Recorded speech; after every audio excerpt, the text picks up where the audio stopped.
Alright guys, so I'm back again with another video, and in this video I got a big announcement for you guys. I have finally created my own typing system, alright, and I'm gonna walk you guys through that right now. I've been on a journey trying to discover it all. Get up and rise after every time I fall. So okay, then it seems that my obsession with typology has driven me to the point of developing my own system and method. I never thought I'd get here, but oh well, at least I'm doing something. But anyways, the point is that this is something that I'm extremely excited to show you guys because this system is absolutely elegant, simple, focused, and beautiful, all right? Before we jump in and I explain to you guys what's going on here, all right, let me tell you guys about the project that I've been working on for a while now. I've been working on my own, you could say, self-discovery program. I call it SOP, self-optimization program. The program is split into two different systems. One system is specifically designed to help you identify your nature, and then the second part of that system is to help you identify your nurture. All right, so in today's video, we're going to be looking at the first half of this entire program here. If you know CSJ, if you know anybody who uses a type grid, then you know what a type grid essentially is. Now, where my type grid is different than everybody else's is that I only use the quadras, all right? I use the quadras. 90% of this is from Socionics. Only 10% of it is actually MBTI. We can even say that this is a Socionics type grid, all right? So, yeah. Another aspect of the system is that there are two type grids, not one, but two, all right? This is a two-step procedure, you could say. Step one is going to help us narrow from 16 to 2 different types. Step two is going to help us troubleshoot and pinpoint which one of the two types we're working with, all right? So anyways, let's just jump right into it, okay? The self-discovery grid step one, okay? I have it categorized, right, based on the quadras. And the quadras, the source of all my information, right, comes from Wikisocion. I'll leave a link to the description box down below.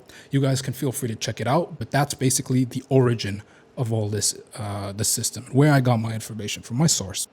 Right, so we got 4 different groups here. We have the beta, gamma, delta, and alpha quadras. Now, each quadra are a group of 4 with the same exact function, to speak, all right?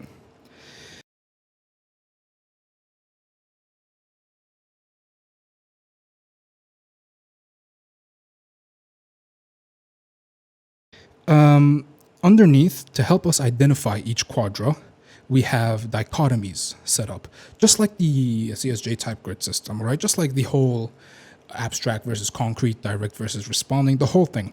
The difference is this time I'm using the Riemann dichotomies, all right? And I'm using the 3 Riemann dichotomies that are used to identify each quadra, all right?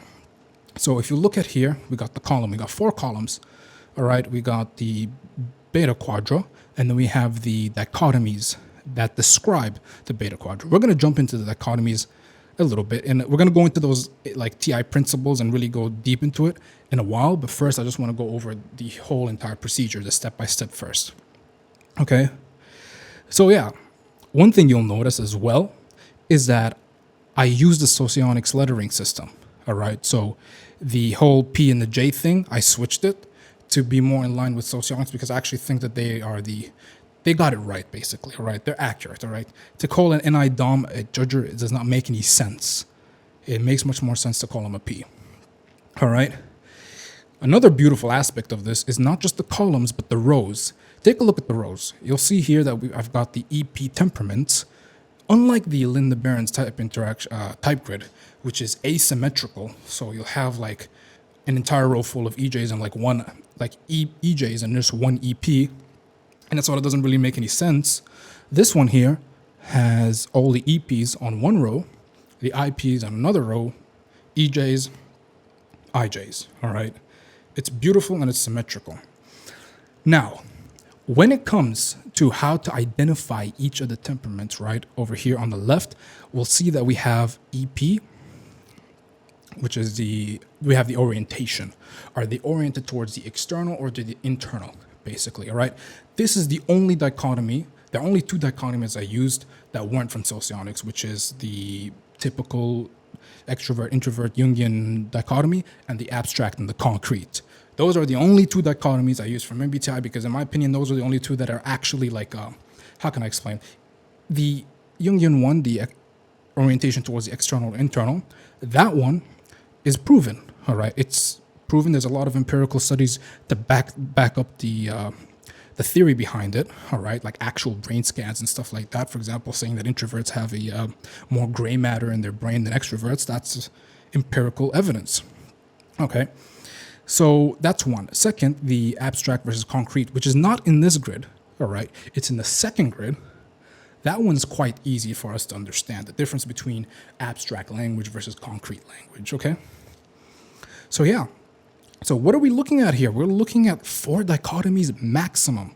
Or it's not like the CSJ one where there's like a bunch of information, a bunch of different dichotomies, and the descriptions and definitions of some of them contradict others. Here, that you'll be hard pressed to find any contradiction here. If you can find a logical inconsistency within this system, let me know, because there isn't one. There just absolutely is not one. All right, and that's the best part about it. So then we have the extrovert, introvert, all right? All you have to do, so for example, you're trying to type somebody, all right? Start with the basic. Just start with what are they oriented towards? External, internal. If you can answer that question, you've already eliminated half the types. Already, just like that, you've eliminated half.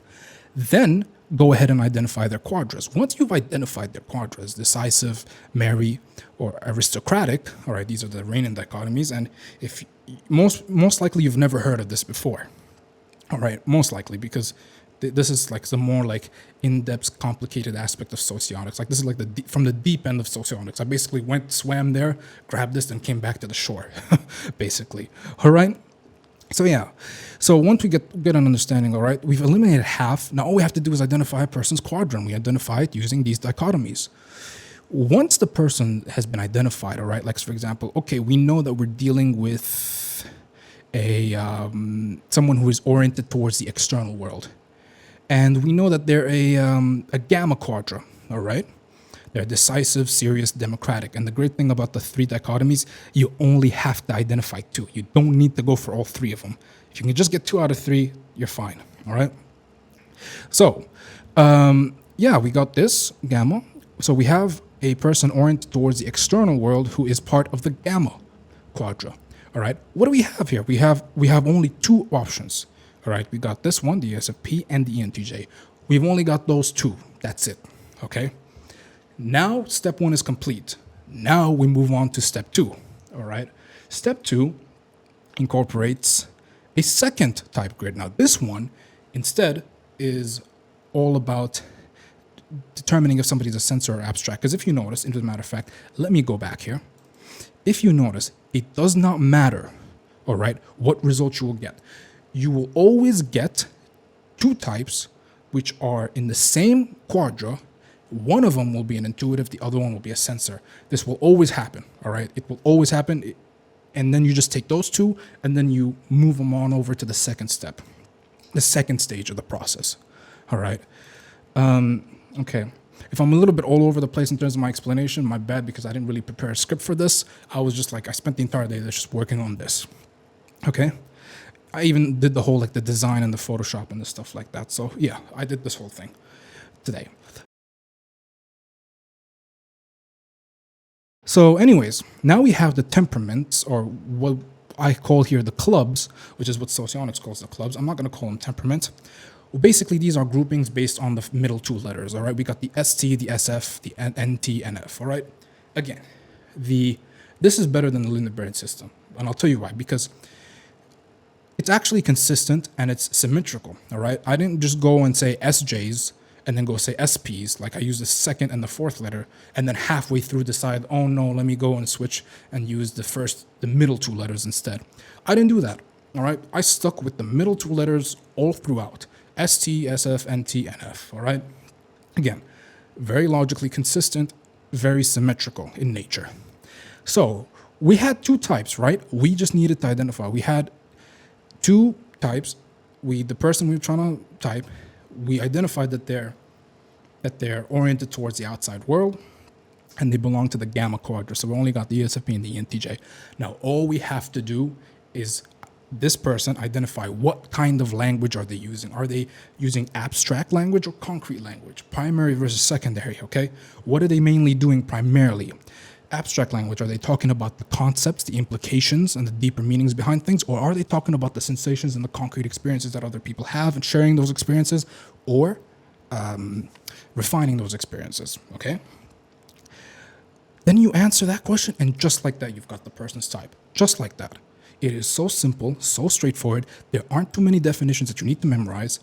There aren't too many definitions you need to understand. There aren't too many definitions so that there's no like internal contradictions, like the issue that the CSJ type grid has. It has none of that. It's completely logically consistent and symmetrical in nature. And it makes complete total sense. It is very easy to use, and it's all like NI focused, all right? Like you could tell that this was created by an NI user, all right? A high NI user, because it's just all about that NI focus having, all right? So yeah, so now let me go back and actually define what the heck the Renin dichotomies are. Okay, let's define, because this is new. This is completely new if you're into MBTI. Like I just learned about this recently, okay? This is completely new, and it's usually on like the more complicated aspect of socionics, but don't worry, I'm going to simplify it for you because it's actually not that hard. Okay, the Renin dichotomies. Okay, so the first one we have the merry versus the serious types. All right, now this dichotomy, it aims to describe how people present themselves. The merry types, all right, MERRY, these types are the types that are not so serious. They're really good at reading the emotional atmosphere. All right, they get a good feel for the room. All right, getting to know somebody is quite easy for these types. All right, these are the types that present themselves in a not so serious way and a little bit of a laid back manner. Then we have, okay, so before I continue any further, I just want to say I'm not going to go way too in depth in this, okay? I want to keep this simple. This video is really mainly just to announce what's going on and give you guys like an overall understanding of it, okay? But maybe I can even go deeper in other videos as well if you guys need that. Just let me know, all right? But either way, then we have the serious types. These types are bad at noticing the emotional atmosphere. These types are the ones who are more into formal introductions. They're very aware of the stages of acquaintancy, as in they know when somebody is a stranger and when the person who used to be a stranger suddenly becomes a friend. Another thing about the serious types is that they believe in an objective truth. They believe that there are subjective behavior and then there's subjective opinions, and then there's a sense of objectivity that is separate from the individual. Whereas the merry types actually don't believe this. The merry types are inclined to say that truth is relative based upon individuals' beliefs, opinions, their culture, and a bunch of other different factors involved, okay? So yeah. Then we have the decisive versus judicious dichotomy. Now, this dichotomy aims to describe more so people and how they behave in regards to work and the work environment that they're in. For example, the judicious type, they're more of the laid-back types of people, all right? They do work in an even, steady pace. In their work environment, they're mainly concerned about their environment, the comfort, the convenience, all right, the relaxation and having a more relaxed, easy approach to work and doing things at a steady pace. If you'll notice, all right, a lot of the people in the MBTI describe SI users being that way. Now, what's interesting here is that all the, all the judicious types are actually SI users. And when I say SI users, because again, in Socionics, we use all 8 functions, but when I say SI users, as in they have SI in their top 4 slots, either the hero, the parent, the child, or the inferior. All right. So yeah, and then we've got the, what else do we have? We have the decisive types, right? These types are the get shit done types, all right? They're the make things happen type. These are the types that are extremely intense. They don't really care so much about their comfort. They're more, when it comes to work, and they're more concerned with the reward, and specifically the monetary reward involved in the work that they're doing. These are the types, when it comes to work, right? They're always thinking about what they're going to be doing next after they finish with the task that's in front of them. These are also the types that are, how can I explain? They're very intense, all right? There's this clear, visible indication of high energy and intensity, all right? They work, the style of work is what Socionics, what the Wiki Socion blog says is campaign style. And by campaign style is in they'll invest like for a whole month, they'll do nothing but work on this specific project and then relax for a while. All right. It can be like a day, week, month, basically like what I was doing here with this project. I just did nothing but work on this project the entire day before, right? And the entire time I'm thinking about, oh, okay, what am I going to do next? I'm going to go ahead and record this video after I'm done and so forth, all right? I definitely belong in the more of the decisive type as opposed to the judicious type. And the decisive types, these are what the MBTI people call the SE users, as in people who have SE or NI, SE and NI in their hero, parent, child, inferior, all right? Okay, now last but not least, we have the democratic versus aristocratic dichotomy. Now, this dichotomy aims to describe how we relate to ourselves and to other people as well. For example, the aristocratic types, these are the types that are inclined to view individuals as representatives of groups that they're part of, all right? These are the types that will form a sentiment on an individual that is heavily influenced by the group that they believe to be a part of. All right, so if they know that you are part of this group and they like that group, they're more likely to like you. And if they don't like the group, then they're more likely not to like you, basically. They view people as groups, as being individual. They don't really see the individual characteristics of the person that they're looking at. It's more so, okay, you belong to this group, you must means you share something, some characteristics that's very common with them.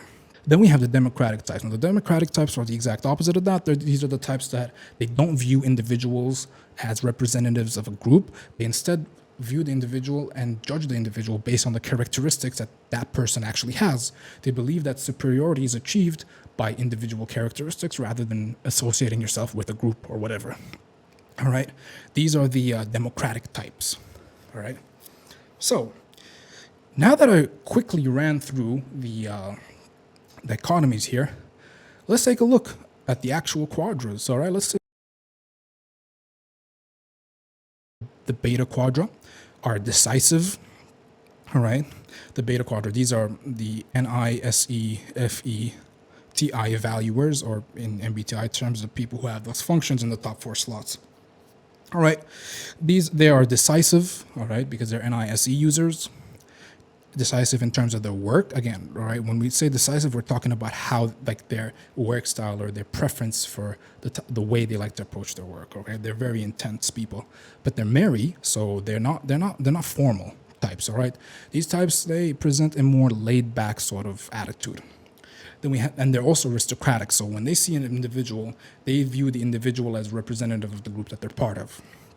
All right, then we have the gamma quadra, which is my quadra. Then this quadra is decisive, all right, just like the beta.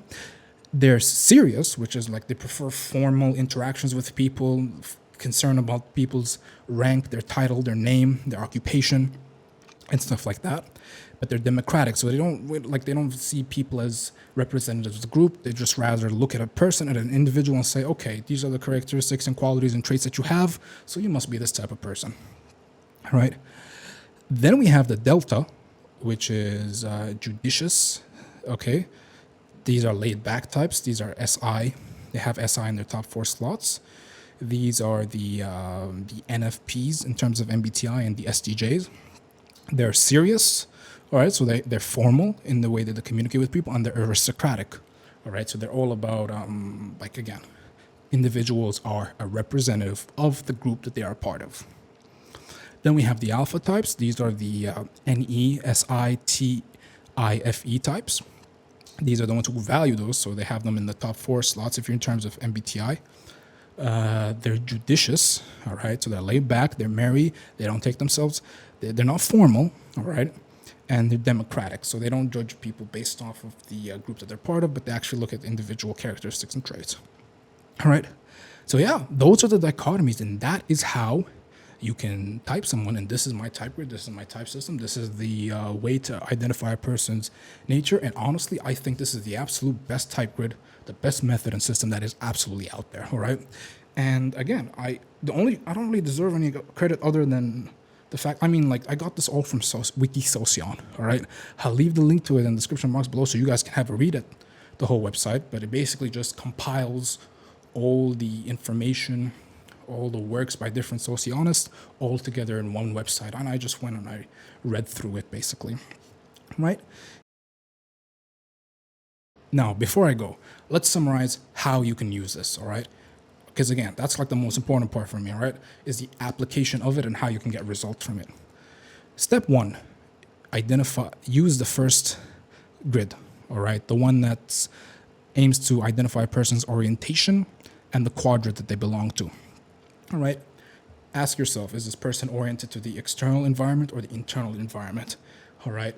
The differences are people who are oriented towards the external. These are the types who are dynamically increasing, trying to accumulate more.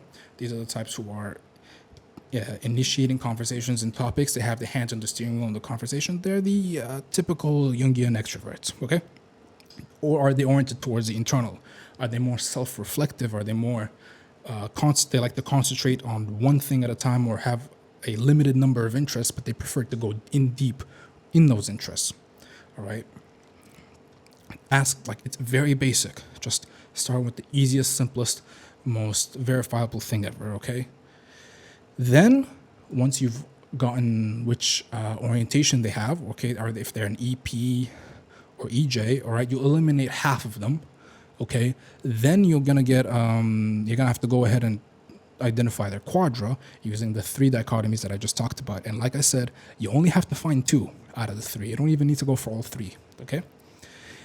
And like I said, you will always, at the end of this process, once you finish the step 1, all right, of this process, you will always be left with 2 types. And these 2 types will always belong to the same quadra. One of them will always be an intuitive type, or the other one will always be a sensing type, all right? And then you move on to the second step of the process, which helps you pinpoint, all right, which of the 2 that they are. And all you have to do is ask yourself, what language are they communicating in? Are they using abstract or concrete language? Are they talking about implications, deeper meanings? Are they introspecting? All right, introspecting is actually something that extroverted types do who are intuitive as well. Or are they talking about concrete experiences, like the date, the time, the place, the location, the names of the actual individuals involved, what they can see, smell, touch, taste, hear, all that stuff? And that's it. That's literally it, right? And then you find the person's type. It's fucking sick, guys. Anyways, guys, peace out.